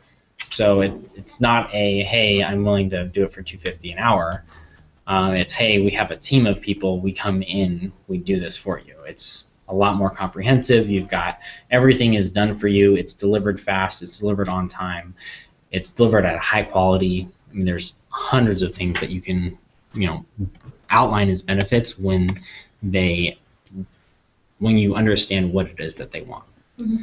So what's the biggest frustration that comes to mind when you're thinking about getting and connecting with bigger companies or connecting with people who are willing to spend that amount of money? Yeah, that's not my thing. That's not what I do. I'm a photographer. I understand. I'm looking for someone to do that for me. Okay, so bringing on somebody who can help with that aspect. Yeah. Okay, cool. So in part, marketing does help with that because you are able to design videos, share. You don't have to use videos, but videos are the most effective to this day. Mm-hmm. Share with them why it's beneficial for them to work with you and how it's going to impact their company when they do. So that is obviously a great way to reinvest that and put that back into saying, hey, here's how much I'm spending. Yeah. Put that back into your business. Mhm. Another thing to do is also, take a look at what it is that they're, like who are the people that want to be able to make money doing this and managing and everything. So I know we kind of shared that a little bit earlier. So if you stay where you are now, which is totally fine, and rather than putting this into place, what are the things that you see that won't, like, if, I guess that jumbling my question here. I know. What would be the impact to your business if you didn't put this into place?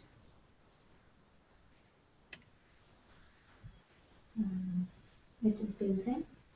And, Plateau. and what would be the impact if you were able to put this into place? I'd obviously make a lot more. And how would that affect you, your business, and your? Do you have a family? I'm just curious. Yeah, I have a certain boyfriend. He doesn't make any money. Right? So it sounds like you have your perfect $8 an hour editor. No. Yeah, I won't do anything other than drugs. And hustle. Okay, music. Perfect. There you Yeah. go. Hustle. That's good. Yeah. So if we were able to address this challenge of, so to speak, you are where you are now, and that's great. And the challenge of taking from where you are, because you obviously want to leap up to corporate. Mm-hmm. If we were able to address that challenge successfully, what would the value to you and your company would be? Oh, that'd be great. I don't know.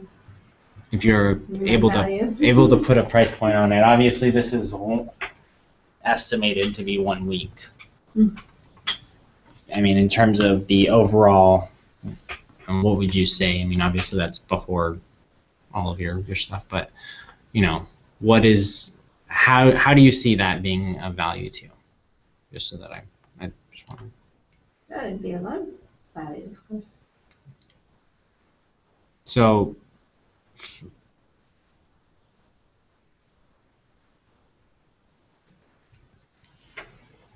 that would be a lot of value.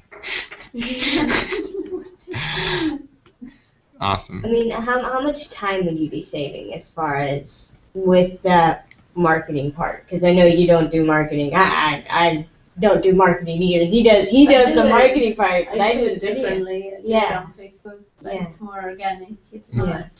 I don't look at it as marketing. It doesn't come across as marketing. It's more. Do you think personal. do you think it would be more valuable if it were focused and you were and you were purposefully marketing? That would be Yeah, as long as it doesn't look canned and like we all hate ads. I think we're just immune to that now, so it has to look fresh. And You have new. to have the right ad. Yeah, the best That's ads. we're helping them rather than The best ads pushing something on them. in magazines, funny enough, is articles. Yeah. Because it's as if you're getting more, because you're reading a magazine, you want the text versus that. It's almost backwards. Yeah. So now online, instead of having all that, text and all of that, it's flipped. Yeah. You want that video, you want that picture, and it doesn't feel as much like an ad. Mhm. Like I was watching, you'll see them on YouTube, they'll pop up, and it'll be such Does a good this look video. like an ad to you? No. It's an ad. Yeah, Yeah, but It's an entire article, that and at the end of the article, they make an offer. it's called advertorial. advertorial, Mhm. exactly. So the way that video works, it's gonna be, you pop up, you're on YouTube, right? I'm sure you've seen where an ad will pop up on you. And if the video is compelling enough, you'll sit there and actually watch it and forget that it's an ad. Right. And that's what we do. That's what our goal is. We don't want to have that, in your face kind of thing. So that's where, you know, I think it's going to be valuable for you instead of just, you know, organically doing Facebook and, you know, you're still doing your marketing. You know, you're not doing what you love best. Right? And still, you still want to be doing that or having somebody do that. Yeah, because keep that's doing that because it's working, obviously. Yeah. You know, don't fix what broke when it broke. It may be beneficial for you to hire somebody else to do that, though, because that's not your strong suit. You do the photos. Oh, well, no, the Facebook I do really well. I get a lot of compliments on that. You do like it? Is that part of? Do you love doing that? I do love doing it. Okay. Yeah. Okay. Then keep doing it. Yeah. Awesome. So before we move forward, given everything that, I mean, you obviously do a lot. You have Facebooks that you're doing. You've got, you know, projects that you're working on. Mm-hmm. Given everything that we have and everything that you've got on your plate, do you have the resources to implement something like this and to the time to get that done? I'm gonna definitely think about that. Well, yeah, because this is, so just so you're aware in terms of the approximate time frame, this is handled completely externally, so you have nothing to do with that, Okay. which I know you don't want to have anything to do with. To design all of these videos, probably looking at about, I'd say 7 to 10 hours of work on your part, and that's co-creating, co-collaborating. We help you write the scripts for them. We help you shoot the video. Well, we shoot the videos. We help you, you know, make sure it's in alignment with your brand. Make sure that it's in alignment with the target market. Because if this would be one campaign designed specifically for the event planners. Now, if we did one for executives, we would have a completely different campaign. Now, we may be able to reuse specific aspects of it and then change the pricing, because that's, you know, definitely something that can be done. So if this is the same no matter what, you know, we would look at the target market. We do an analysis. Can I have some water? Yes. Thank you. Thank you. We do an analysis. Actually have an 8-step process. I can brave, you know, analyze your company and your customer experience. So we've gone over some of that. We already selected your target market, so we've gone over that. We created your unique campaign. The next step would be to record the videos, design the actual campaign online, and then drive targeted traffic to that. From there, this part is actually used to enroll people. Now, in there somewhere, we would also want to find a way to get their contact information so that you could have somebody call them. You could have somebody you could send them a letter or have a fulfillment company do that. And then market to them. That's where this comes in consistently. Every 5 to 10 days, we recommend, and that's not just emailing people. That's excuse me. So you're already on Facebook. Now, posting a new picture with them and tagging them in it, that's an engagement. That's, oh, hey, I remember you. Or, you know, if it's a previous client. Sending them a text. There's a whole list of things here to do.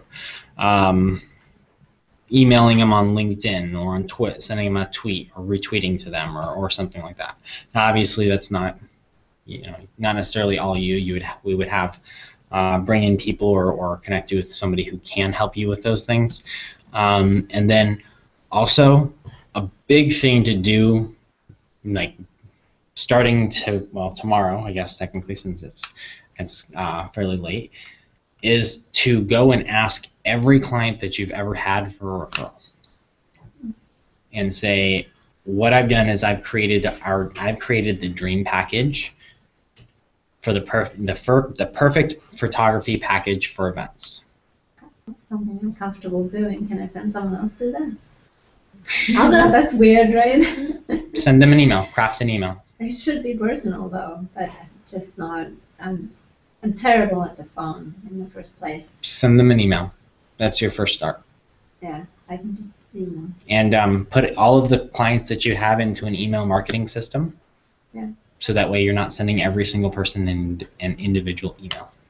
Because we design those, everything that we do is automated. I mean, literally from the time they see the first ad to the time they buy and refer to you, and then buy and have their friends buy, everything is automated. From the text messages that they get sent to having, some of the stuff we have it, tasks sent to a third-party company and say, hey, go ahead and you're working on behalf of, you're working on behalf of your photography company, and they send it on your behalf kind of as a ghostwriter, if you're aware of that. So this is obviously something that will help you automate and everything. So do you have any current projects that you're working on or that you have lined up? Yeah. Cool. About how many do you have? Just curious. I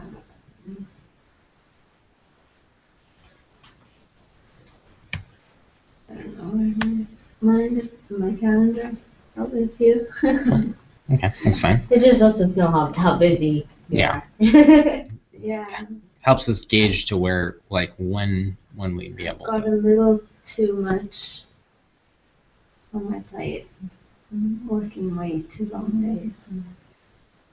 I'm planning a few events and freelance myself. Okay. Which is that's why I want to keep it. So what are the big events that you're doing? Doing a concert at the museum in La Jolla for bands. Very cool. And my boyfriend's band, and planning a concert at a rooftop cool location in La Jolla. What else? A rooftop in La Jolla? Yeah. What's the name of the venue? It's a yoga studio, actually. Huh. And a summer series of concerts at the Vineyard, close to me. Fashion trunk show at the same place. And then we just started talking about an event for Fashion Week, so I'm like, yeah, I know I have a couple of assignments as well, but it's probably just 2 or 3 in the next few months, so. Okay. That's all I can handle. Honestly, too much. Definitely. Sounds like you need a team. Yeah, I do. Sounds like you need an event planner too. We know a couple. And I'm sure you do. That part. Yeah. Oh. Yeah, it would be great to work with someone, but oftentimes when I go to events, I'm like, oh man, this is tacky. This could be that's so cool, And, are you having trouble kind of outsourcing it then? Because you have that fear that the event planner's not going to do a good job, so you feel like you have to do it? No, it's just, for me, it's just easy to just truck on and just there's not that much to it. I'm just going to do it, I don't sweat it too much. People seem to think that there's all this planning and meetings going on. And I have the main TEDx event as well. I'm doing a lot of stuff for that. So. Yeah, it sounds like you've got a lot. Film Fest. America's Funniest Film Fest is coming up. Ooh. Yes. That's good. So Vandela, you've shared quite a few projects that you're working on, and I know that you've got pretty much your plate's full. And obviously, this is designed to help you get stuff off of your plate, and it's also putting into place a team that can help you implement and design and implement all that. If we were to work on this, would you want to do this in phases or as a comprehensive plan and do everything all at once? Oh, first step I'm gonna do is to just visualize what I want it to look like. That's the most important part to me. Um, Come up with some ideas, and that's just best done just spacing it out in my head and just see what comes to me. So then that's it from there. I've been sitting for too long. All right, stand up.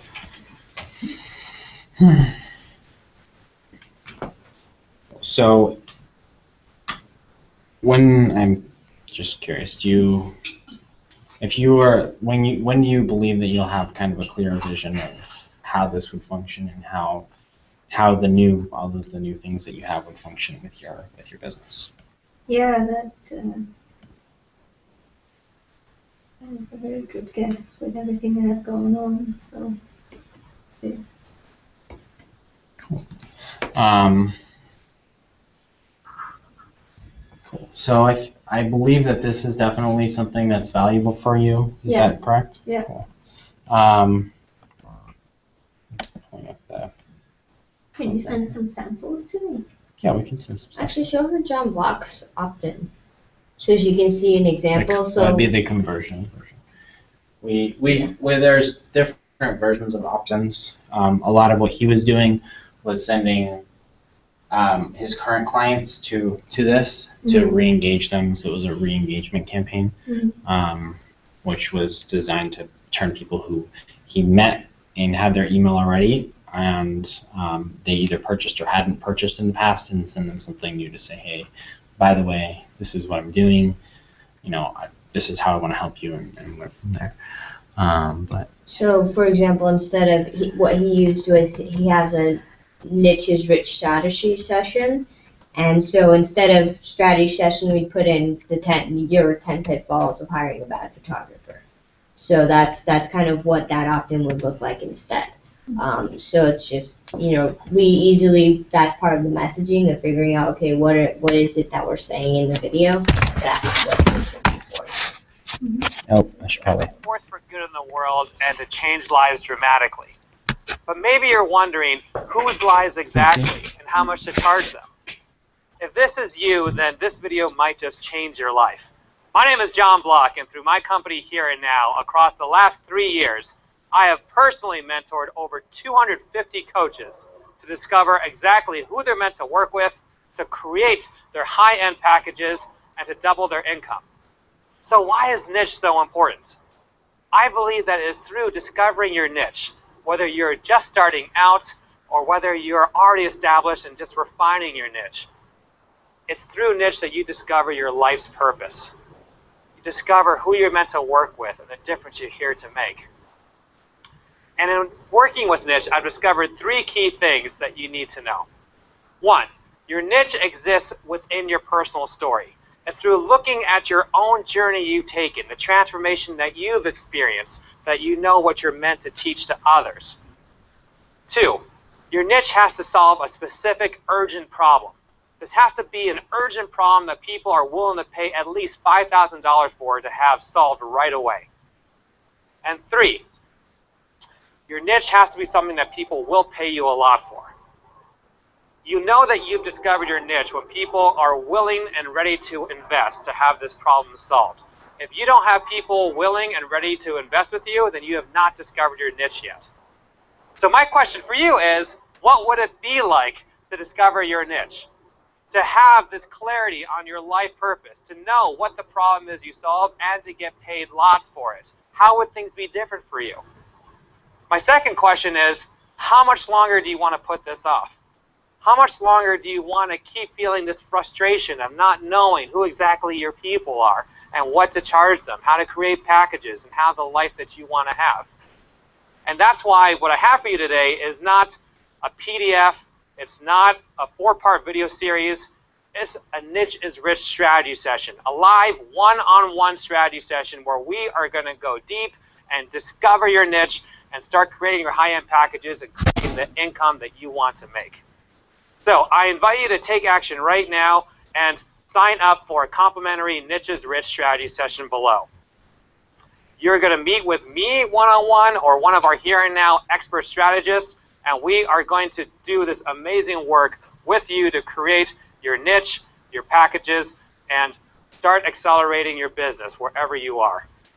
So I invite you to take action right now, whether you feel like you're ready or not, or you feel like now's the right time or not. Just say yes. Your people are waiting for you, and the world needs your leadership. My name is John Block. I can't wait to connect to you. Make a difference and make it rain.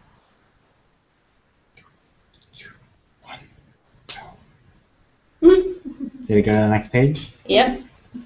He I have that loves time. that. It's his favorite part of the content. So it automatically redirects from the opt-in to your... So pretty much everywhere you see an arrow, it automatically sends them to that next step. So that they once they've taken action. So what is this one here? Did you have to do anything to get from that video to this, or That's what he does. I automate it. Okay. So even if you watch the whole video, you're interested. For the purposes of somebody going in, if they watch the entire video, if they haven't taken action yet, then they were wavering on whether they wanted to do it or not. Or they went to the bathroom. That is a possibility. But the likelihood that somebody goes onto a page and gets onto a page with a video that automatically starts playing and they get up and walk away is very slim. Mm-hmm. They either close the page, or if they do come back later, then they'll be here. And yes, that kind of sucks, but most people, when they go to a page, they see a video, they understand that they have, a short amount of time, they're going to start watching the video, and if they're interested and they're drawn in by it, because the message aligns with what they're looking for, which is extremely important to the whole process, right, then they are going to be sent to the next step. So a great thing is so somebody comes here, they have to click this to opt in. Mm-hmm. They have to actually click it to see the pop-up, that then they can enter their information in. Mm-hmm. And if they finish watching the video, the pop-up opt-in will automatically pop up. So rather than saying, hey, we're going to make you, rather than doing the pop-up right away or asking for the information without having them solicit it, basically what it does is, are you aware, or have you heard of double opt-in? I've heard it, but I don't know what it means. So the old way to do it was you would give your email to somebody, they would send you an email that you had to click a button to confirm your subscription. That's most sense. What this does is it says click the button before, because you're opting in by clicking the button, and then you're giving your email address to confirm that you want to receive the emails.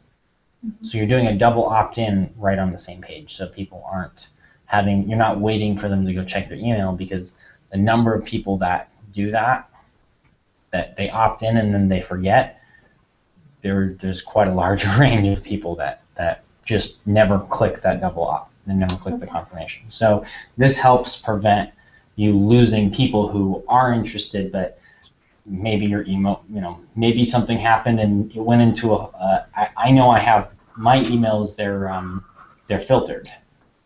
So if one of my filter words gets triggered and it gets put into a folder that I have no idea that it went in there because it had a filter word on there that I didn't expect to be anywhere else, then I may lose that email completely. Right. And that's called double opt-in, you said? Yeah. So this is a double opt-in. It's a form of double opting in. It's still considered a single opt-in because they're not going to their email, but it's a two-part opt-in, which is the same thing as a double opt-in. So that helps increase conversion rates. Also, from when they get here to here, the psychology behind it is, if I finished watching the video and I was interested, and I was thinking about clicking on it. Well, it sent me to the next page, so I must have clicked on it. Therefore, I want to complete the process. And So there's it. If I clicked on if I finished watching the video and I was interested, but I wasn't sure if I wanted to click, right. then and the page sent me to the next, sent me somewhere, that tells my mind I must have clicked it. So what it does is it, in effect, it takes somebody from a maybe to a yes. Okay. And so that's the purpose behind it. And then he has them fill this out because he's pre-qualifying them. He's also offering a $5,000 program. So he doesn't want to, you don't sell a $5,000 program without having an application.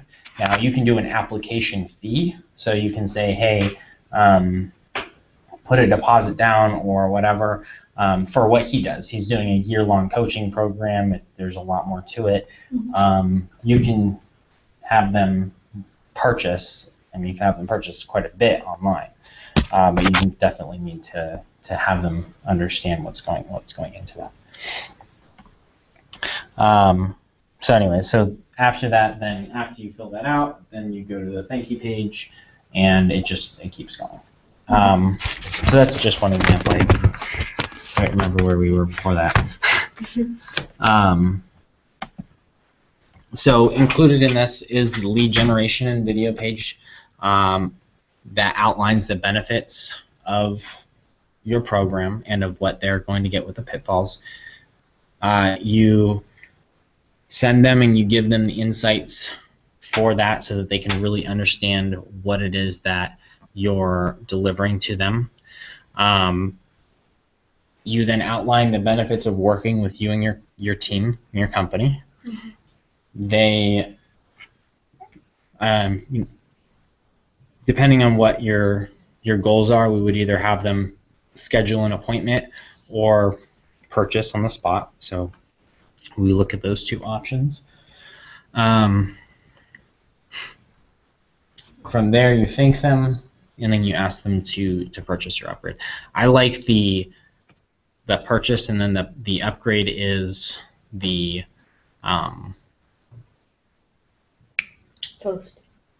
post-production. Thank you.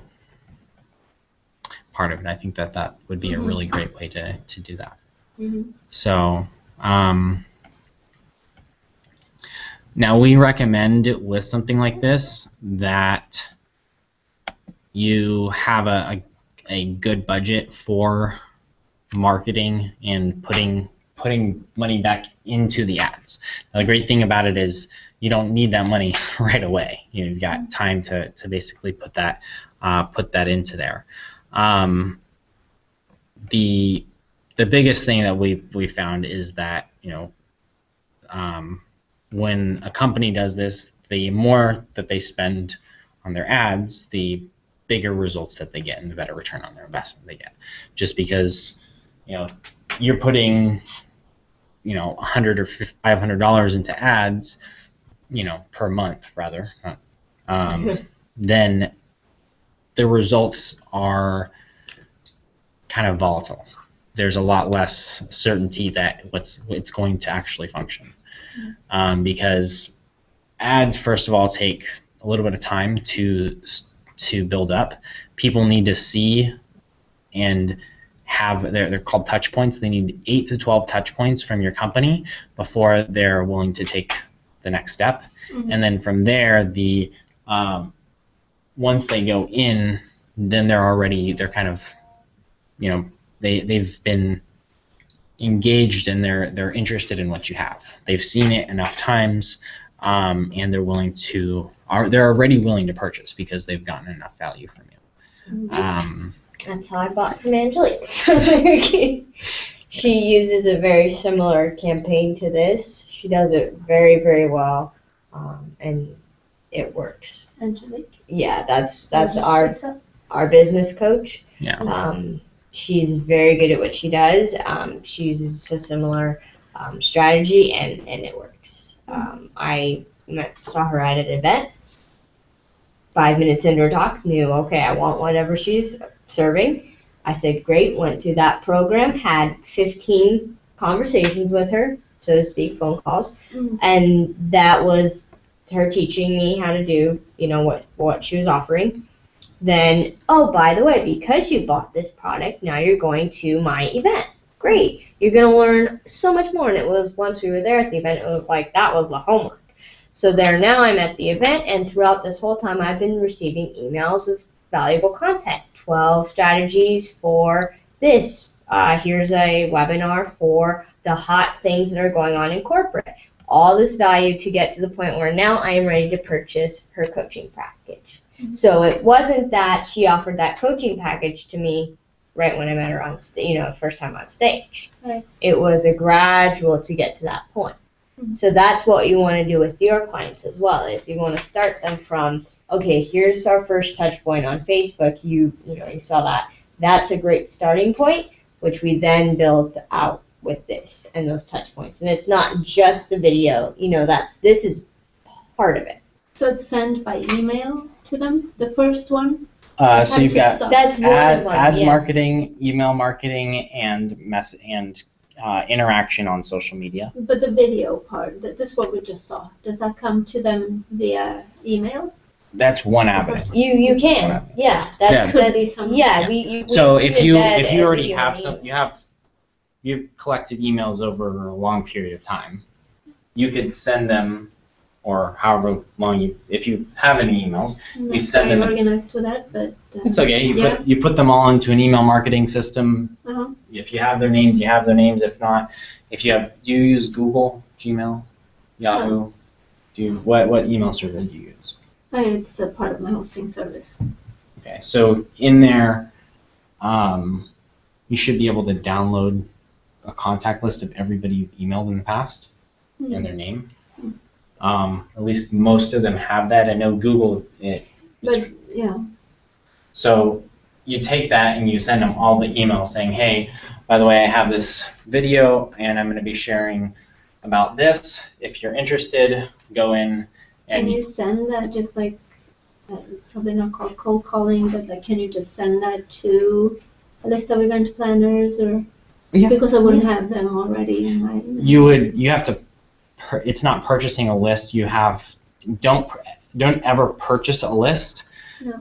But you can have somebody who has the list of people purchase it, and that can be part of your ads campaign. Like the cost of how much you're spending. You can't just take them out of like the phone book or whatever. Not legally. You can't. For a cold call, yes. For a phone, but an email. If I send an email. There's more laws. Planner, I can't just do that. There's more laws on it. Because it's got this video in it, or if I just no, just sending an email. Just because it's an email. Really? Mm-hmm. Yeah. If because it can be considered spam. Wow. There's a lot of laws against it. So you need to find somebody who you can send them an email. Mm-hmm. But you need to be aware of the fact that it has to be done right, otherwise it can be considered spam, which. Mm-hmm. So if I hire someone to do that, to find these people, I have to make sure that person knows those things? You bring on you go to a company that has a list of people that they can send it to. So go back to all of the associations you've worked with and ask them to send out an email on your behalf to all of them.